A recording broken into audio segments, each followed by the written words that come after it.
Master Kulits, episode 36 to 40.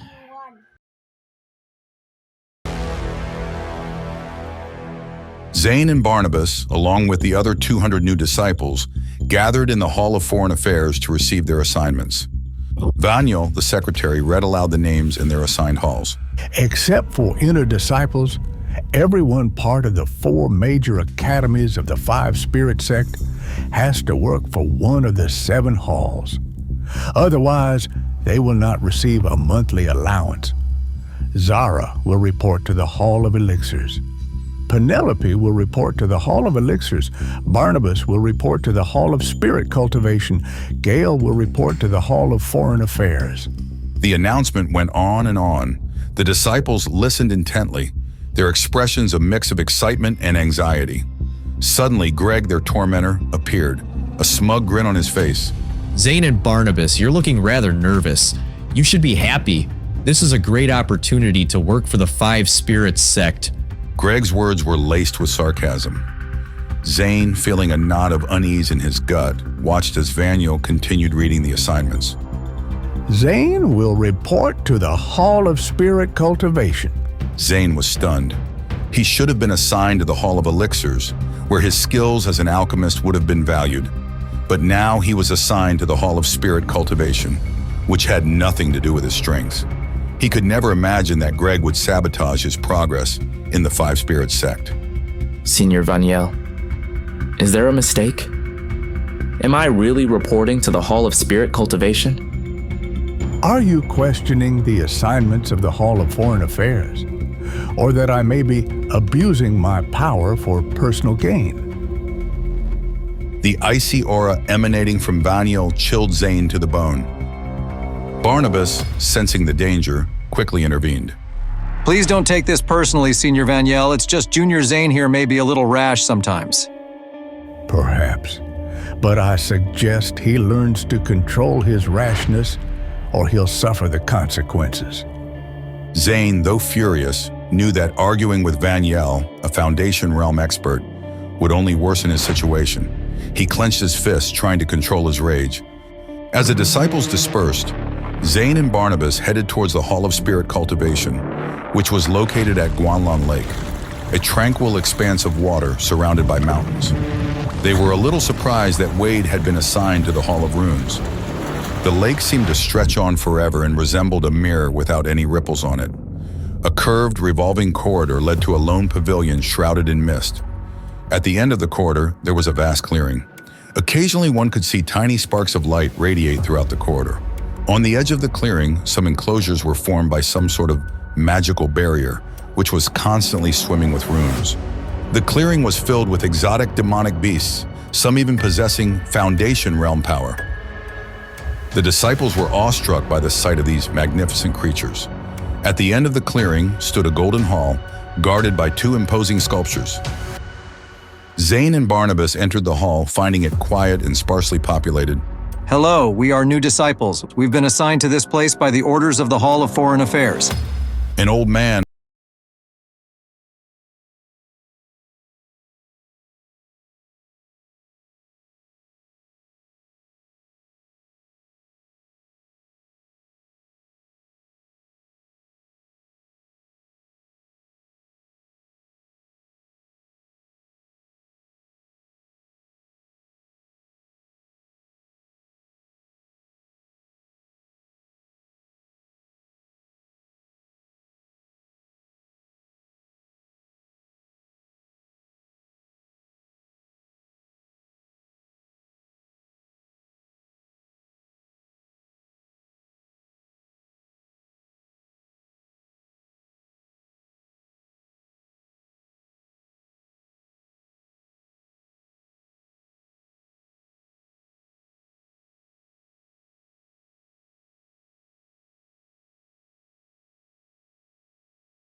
Zane's encounter with Greg had left him simmering with anger. He knew that Greg, the self-proclaimed Iron Wall, was a formidable opponent, but Zane wasn't one to back down. Zane, ready to face Greg, unleashed the art of sword drawing. Art of sword drawing. His reflexes were like lightning as he unsheathed the Skycloud sword in his hand. A terrifying glint from the blade was magnified as he swung the sword across. The limitless attacking potential of the sword was released as it pierced through the skies. The Skycloud sword, a blur of silver, sliced through the air, aiming for Greg. Greg, caught off guard, barely managed to brace himself, his arms steaming with vital energy. A spray of blood erupted as Zane's sword sliced through Greg's hand. He wounded me with one strike. Am I not the Iron Wall? How is that possible? Greg, shaken, watched as Zane drew his sword again, its blade shimmering with a mystical glow. However, Zane was unaware that even the most experienced outer disciples of the Azure Dragon Academy couldn't hurt him, let alone newly recruited disciples. It was beyond anyone's imagination. Not bad with your defense, but what about this? Zane, channeling his vital energy into the sword, focused all his will on the blade, a strange sensation coursing through him. A surge of vital energy flowed from Zane's elixir field and merged with the sword. The silvery blade of the sword appeared to have suddenly become distorted. A boundless sword will was building up at the tip of the blade. It was a mysterious feeling. Even Zane didn't know how this was happening. He had reached this point just by focusing on the sword. Oh no. This degree of exertion of vital energy could only be achieved by someone in at least the 9th stage of body tempering. Could it be that Zane has already formed a seed of vital energy? Someone at the 7th stage of body tempering had formed a seed of vital energy? No way. Zane's sword throbbed with a terrifying aura, ready to unleash its power. A ball of vital energy rose from his elixir field and merged with the sword. The exertion of vital energy. Although there was a little of it, he was exerting vital energy. For real. Will, can you block this? You're the first person I'm going to use this move on. Separation of vital energy. Zane, with a powerful swing, unleashed a devastating wave of sword energy, engulfing the clearing in a blinding flash. Greg, despite his fear, stood firm, channeling his vital energy into his muscles, forming a shield of blood energy. Iron Shield. The sword energy collided with the shield, creating a shockwave that sent both Zane and Greg reeling back.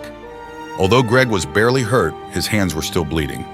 Zane was injured by the defense of the shield. He felt that his bones were numb and it was difficult for him to regain his strength. But before Zane could continue the fight, a voice boomed from above.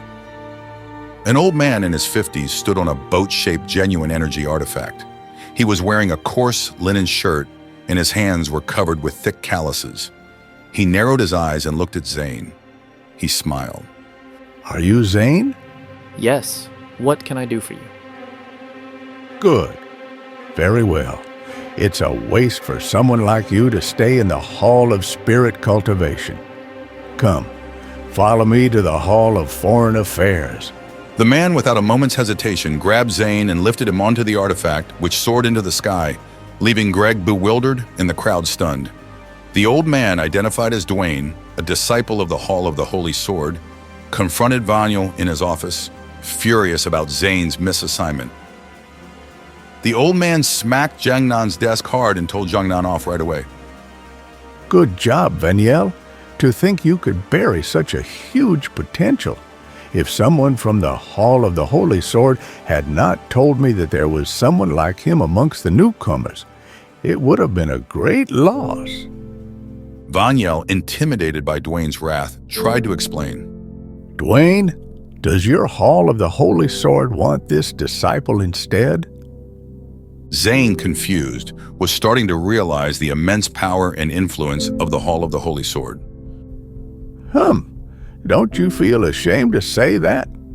The person who pulled up the sword in the entrance test was actually assigned by the Hall of Foreign Affairs to clean up the Hall of Spirit Cultivation. What do you think you, as Secretary of the Hall of Foreign Affairs, are doing I must report this to the Deputy Hall Chief. He'll be looking forward to dealing with you. Dwayne seemed to be getting angrier. He frowned, and the coldness in his gaze made Vaniel tremble. He apologized profusely, offering Zane a valuable yellow bead to make amends. There must be a misunderstanding. It must be the work of my subordinates. If you can forget about this, I have something special for you. Zane, overwhelmed by this sudden turn of events, accepted the bead, his heart pounding with a mix of confusion and excitement. The vital energy within the bead was overwhelming and gave off a rich, earthy aura. Zane, still reeling from his encounter with Greg, found himself at the center of an unexpected power struggle. A frail, elderly man named Xander, the Hall of Elixir's secretary, stormed into Vaniel's office, his anger palpable. Ha! You're looking down at these two men if you think a low-grade 5 elements fragments can shut their mouths. You're so bold, Vaniel. I always thought you'd allow your men to get things done their way. But this time, one of them has even bullied the Hall Chief of the Hall of Elixirs. Did he really think that the Hall of Elixirs is a toothless tiger? Xander, visibly enraged, accused Vaniel of mismanaging Zane's assignment, failing to recognize his remarkable talent. How can you not be aware of Zane refining 2 perfect-grade marrow-purifying pills during the entrance test? How dare you not assign such a disciple to the Hall of Elixirs and send him to the Hall of Spirit Cultivation instead? Vaniel, caught between a rock and a hard place, found himself under fire from both Xander and Dwayne. The Hall of Elixirs was in charge of the 5 Spirit sect's medicinal pill supply. If they were offended, there would be no pills for a few years for the sect. As for the Hall of the Holy Sword, it was the backbone of the 5 Spirit sect. If the 5 Spirit sect wanted to increase their strength, they had to rely on the Hall of the Holy Sword. If he discovered who the person was, who had secretly tampered with Zane's assignment, he couldn't wait to tear the culprit into shreds. What's the meaning of this? Zane has already been assigned to the Hall of the Holy Sword. Xander, you're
Because if I choose a hall, I will offend the other hall.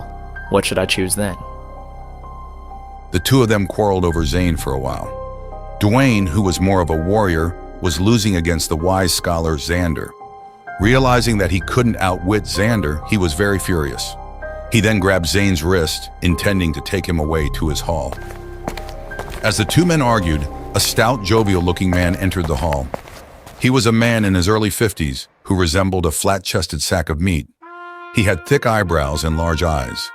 The flesh on his body jiggled as he walked. When Zane first saw him, he actually thought that man was a living, laughing Buddha. His simple and honest appearance gave people around him a strange sense of intimacy. He raised his eyebrows and blinked as he walked in happily. But the aura emanating from him was terrifying as an abyss. Zane, feeling the pressure, recognized the man as a heavenly energy realm master. He had somehow attracted the attention of a terrifying heavenly energy realm master. Vaniel and the others bowed respectfully. Greetings, Deputy Quinn. The man, Deputy Quinn, the Deputy Hall Chief of the Hall of Elixirs, surveyed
Zane, now an alchemist apprentice in the Hall of Elixirs, was eager to learn and master his craft.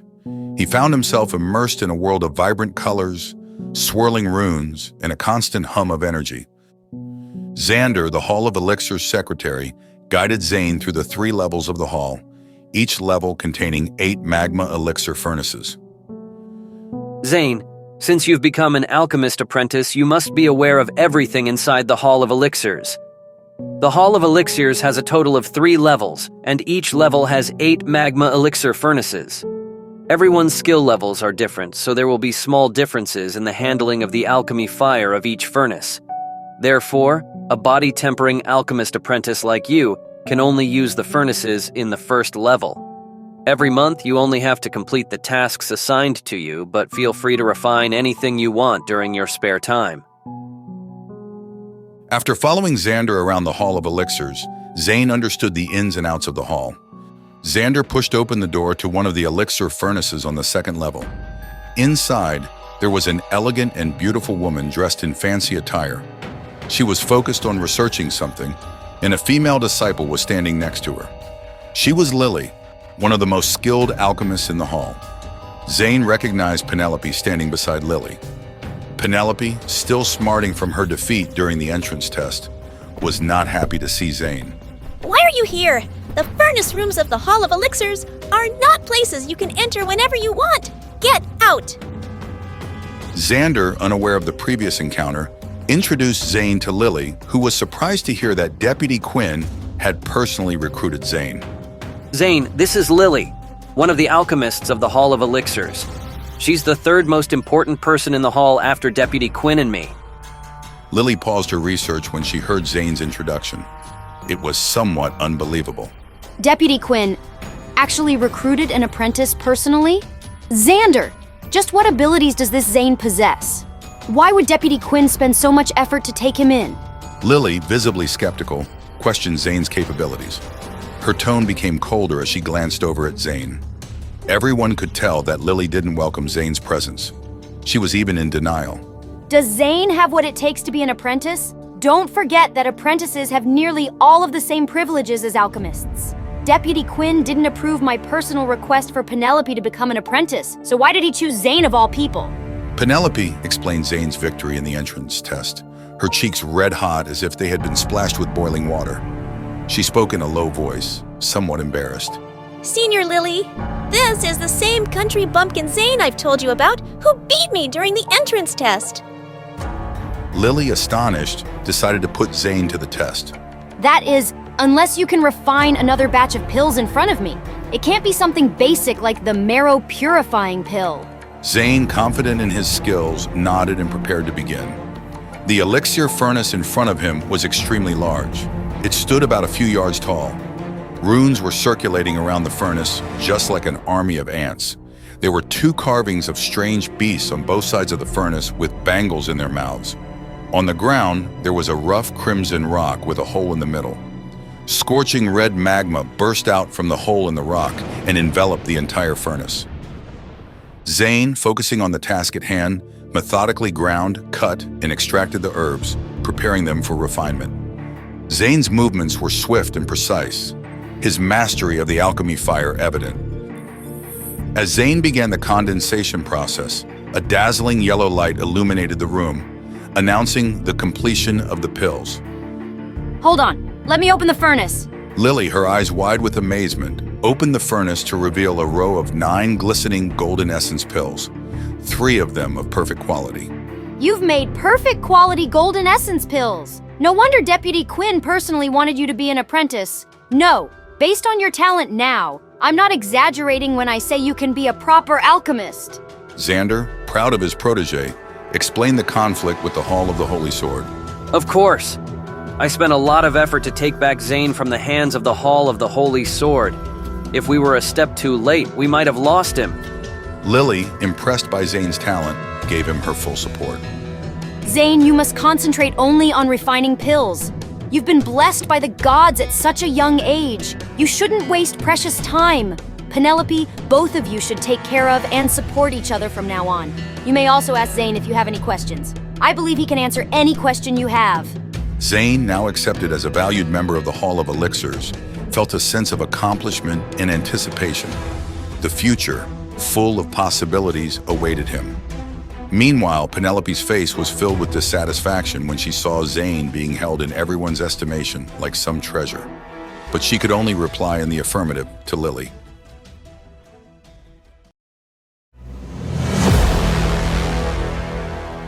Zane, now an alchemist apprentice in the Hall of Elixirs, was eager to learn and master his craft. He found himself immersed in a world of vibrant colors, swirling runes, and a constant hum of energy. Penelope, still miffed about her defeat during the entrance test, handed Zane a stack of books. These are the books from the Hall of Elixirs containing all the herbs we have, the secret techniques to refine pills, and ways of controlling alchemy fire. It's up to you to learn all of them. I don't believe you can, though. Lily, sensing Penelope's discontent, tried to soothe her. I know you're upset because of him, but this is the first time Deputy Quinn personally wants someone to be an alchemist apprentice. Zane's cultivation talent is not that high. He might not be able to become an inner disciple in the future, but I'm more convinced by Deputy Quinn's judgment. Within 10 years, his alchemy skills may surpass mine. When you have nothing to do, try building up a good relationship with him. After leaving the Hall of Elixirs, Zane returned to his residence. Night had already fallen. He couldn't believe what had happened that day. He was alone in the courtyard. Just as he thought that Barnabas and Wade must be busy with something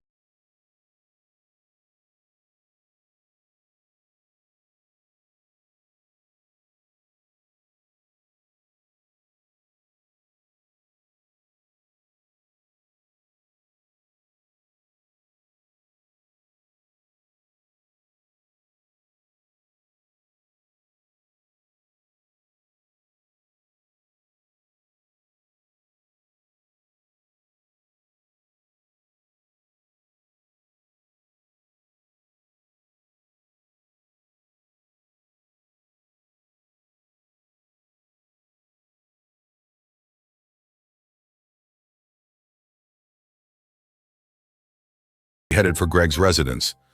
Greg, celebrating with the senior disciples of the Azure Dragon Academy, boasted about his exploits.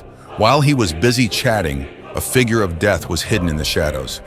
Suddenly, there was a killing intent in that figure's gaze. A silver sword light flashed across the night sky, and everyone's ears were filled with the sound of an explosion. The silver light flashed, and a sword plunged into Greg's chest. Greg's friends were shocked, but Greg, ever the tough guy, immediately activated his iron wall defense. Zane, do you know what you're doing? I didn't even start a fight with you, yet you've decided to look for me? Greg's anger flared as his friends scattered, realizing that they were no match for Zane. Of course I do. The Five Spirits sect advocates for the survival of the fittest and allows disciples to fight among themselves. As long as no one dies or goes too far, anything goes. I need to settle this. My friends can't be bullied. Zane, channeling his vital energy into his sword, unleashed the separation of vital energy. A wave of powerful sword energy erupted, aimed at Greg, who raised his arms to defend himself. Greg, though protected by his iron wall, was still injured. Zane, with a decisive move, slashed Greg's arms, leaving him bleeding